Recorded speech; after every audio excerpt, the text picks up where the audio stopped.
Excuse me, you're in the way. Please move. Alright then, what's my name? Kayn. I'm a sophomore in college, just wrapped up my general education courses. Majoring in economics and gearing up for specialized subjects next year. Job hunting looms. And I'm weighing grad school too. My parents are supportive, giving me the freedom to choose my path, thanks to our solid financial footing. Dad's success in business means we've never struggled financially, and I'm truly grateful for that. Once I land a job, I'm eager to repay their generosity. But despite outward appearances, I've got my own challenges. It's about my brother and his wife. Rick, my older brother by 10 years, and I have never really clicked.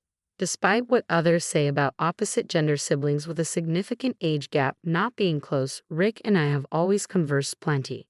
Yet closeness eludes us. Hey Kayn, could you run out and grab some comics for me and pick up a notebook for studying? Use your own allowance, of course. Oh, and grab a drink too. I've been running these errands for him for years. When our parents were around, they'd sometimes intervene, but with both of them working, I mostly just went along out of fear. Even now that I'm an adult, this dynamic hasn't changed. It feels like it's only gotten worse. The tipping point came last year when Rick married Stacy, who's the same age as him. Stacy's attractive, but she's also pretty distant. I didn't warm to her from the start, and it turns out my instincts were spot on. You have a sister. Your parents are well off. I wonder if Caitlin could give us $5,000 as wedding money, Stacy once remarked, despite knowing I'm still in school. Fortunately, my parents stepped in. Kate is still a student living at home. The wedding gift will be the same as ours. Maybe a little extra, they replied firmly. But my brother and Stacy weren't satisfied. That's not fair. You're an adult now. You need to pay up. Yeah, we're family now. It's time to step up, they insisted. To avoid any drama, I reluctantly handed over the money my parents had given me. Frankly, both my brother and Stacy seemed pretty greedy. I had hoped to keep my distance, but they kept showing up at our house despite my objections. They never missed a chance to criticize me for living at home and commuting to college. You're still living at home. You're not planning to be a freeloader forever, are you? I don't want a sister who's just mooching off her parents. Seriously, even if your college is nearby, it's so lame. Why don't you move out? We could save on utilities and groceries, and there'd be more inheritance left for us. My brother said all this despite having commuted from home to college himself and even having to repeat 2 years. Stacy's remarks were just as cutting. My parents are still active and healthy, but she's already talking about inheritance. It's just tactless. I've held my tongue, fearing their reactions, but things have only worsened. Now, for some reason, they're bringing their belongings into our home, despite living just 30 minutes away in a spacious apartment. Rick, this stuff is cluttering up the place. Why bring it here? You have your own home, don't you? Mom finally spoke up, but Rick brushed it off. This is my home too. What's the big deal? Besides, Kayn has plenty of stuff here. Kayn lives here, after all. Well, I'm also a child of this house. You shouldn't treat your children differently. There's nothing wrong with keeping our things here. Stacy is part of my family now, so she's part of this household. Future in-laws, Rick will eventually inherit everything.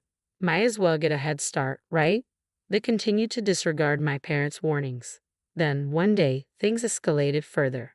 On a weekend morning, I awoke to the heavy footsteps echoing through the house. Burly men filled every room, following my brother and Stacy as they shuffled belongings around, clearly hired for the task. What about this? Leave it there. But take that one away. Got it.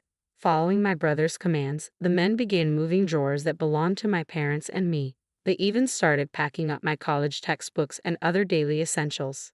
Hey, what's going on? Stop this right now. Well, we were hired by them, one of the movers replied nonchalantly. No matter how much I protested, they paid no heed. Even my direct complaints were met with puzzled looks directed towards my brother and Stacy. Apparently, they had been hired for a handsome sum. Before I knew it, all the essential items were loaded onto a truck parked outside without a moment's pause. Oh, Kayn, leave your money. We'll put it to good use. And please take those 2 old folks with you. You can keep your wallet, at least. They'll think we're heartless. We've rented a weekly apartment for you to stay with Mom and Dad. 2 weeks' rent is already covered. Go there for now. Your belongings will be delivered there soon. What? You can't. But before I could utter another word, They escorted me and my parents out into the yard. I stood there, stunned, gazing back at the house where I had slept just moments before. Reality hit me hard. I couldn't afford to freeze in shock. I'm an adult now, not just a child needing protection from my parents.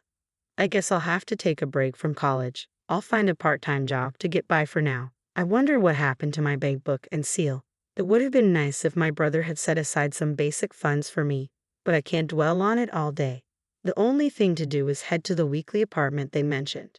It's okay, Dad, Mom. I'm not a kid anymore, I assured them, turning to see their stunned expressions, undoubtedly feeling betrayed by my brother.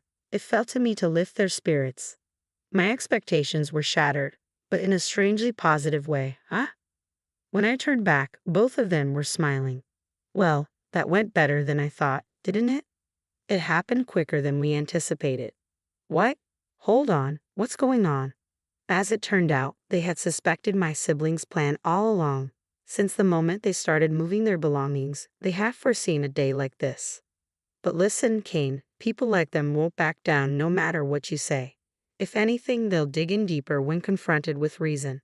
Exactly. You can't confront someone like Rick directly. Let them think they've won.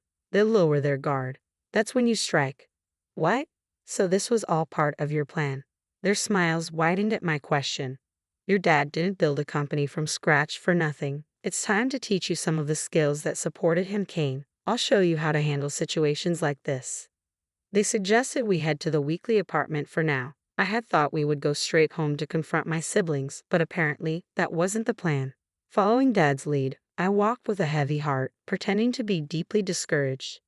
I feel like we're being followed. Don't worry, Kayn. Just act like you don't notice. People like Rick and Stacy thrive on tormenting others.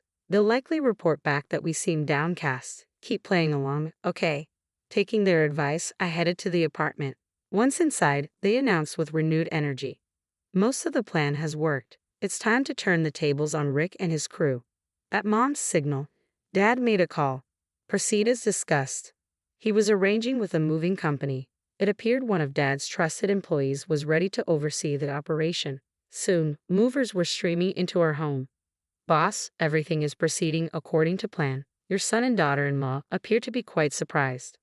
Well, that's to be expected. Keep going. Through the phone, there was a murmur of live updates. Apparently, Dad had briefed the movers on which items to take. The sounds of safes and other valuables being moved filled the space. What's going on? Are you barging into someone's house like this?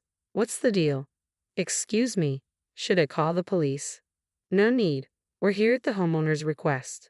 Hey, could you please move? You're blocking our way. Wait a minute, that's my safe with my bank book inside. Where are you taking it? Your father requested this. We're moving it to the new house. What's happening here? I was just about to open that safe. It's your father's decision. And Rick, it's quite telling that as his own son, you don't know the safe combination. Clearly, there's a lack of trust. Shut up. You're just an employee. Wait, that jewelry belongs to my mother-in-law. Why are you taking it? This is under the vice president's orders. It's also being moved to the new home. If anything happens to it, you'll be held responsible. What? Hold on, I can't afford that. Please don't interfere. About an hour later, the room fell silent and I overheard one of the employees. Mr. President, Vice President, all arrangements are complete. Apologies for disturbing you on your day off. No trouble at all, thank you. My father ended the call and turned to me. Let's head to our new home. He guided me to a mansion just as opulent as our previous one, if not more grandiose. What is this place? Our new residence. Yes, Kayn, the security here is even tighter. Rick won't find it easy to gain access. And the old house? I sold it discreetly. The broker will take over tomorrow. And what about Rick and Stacy? Don't know, don't care. They might be forced out, but that house was never truly theirs. They'll manage. Exactly, Kayn. We have a lot to do today with the move. We need to get everything settled by tonight. Encouraged by my parents, we all got to work. We familiarized ourselves with the layout of the new house and began organizing our rooms and living spaces. By nightfall, everything was in place. That evening, I was so exhausted that thoughts of Rick slipped away, and I fell into a deep sleep. The next morning, after a refreshing rest, my parents filled me in. They had been planning for this day since Rick got married. Rick has always been like that, and I suspected Stacy would follow suit, so I had a contingency plan in place. Moving into this house was part of it. It's a secret even from Rick, ensuring our peace here. What about Rick? I doubt they'll stay quiet after all this. You're right, Rick and his group are upset, but we have a top-notch lawyer from our company. It's clear who's in the wrong here, don't you think? Absolutely. Dad's legal advisor contacted my brother. They've been warned that any further attempts to harm us will result in a lawsuit. If that's how it's going to be, count me out. Upon hearing this, my brother abandoned his plans to seize our old home. They were left empty-handed, but that wasn't the end of it. Turns out my brother couldn't find a job after college. He was only working at Dad's company out of sympathy. There's no place for someone like you here. You're not my son anymore. Consider yourself fired. Following this incident, my brother, who lacks skills to begin with, appears to be struggling to secure new employment. Stacy, who valued money above all else, was furious. Rick, you're worthless without money? I want a divorce. She said that, and they divorced. But Stacy didn't escape consequences either. Dad spoke to Stacy's employer about the situation. They couldn't afford to keep her, especially if it meant jeopardizing a crucial client relationship. They let Stacy go with the condition that their business relationship would continue as usual. I can't believe this is happening to me. I was supposed to be the boss's wife, living the high life. All those jewels, that mansion, they were supposed to be mine. Stacy complained bitterly, but it was too late. She was left with nothing. Her family knew the situation but showed no intention of helping her. They're strange. Dad filled me in on all this. It made me realize that despite thinking I was grown up, I've been naive. There's still so much I can learn from my parents. I must keep striving to ensure I never end up like my brother or Stacy. Luckily, I still have time before graduating from college, so I'll keep working hard.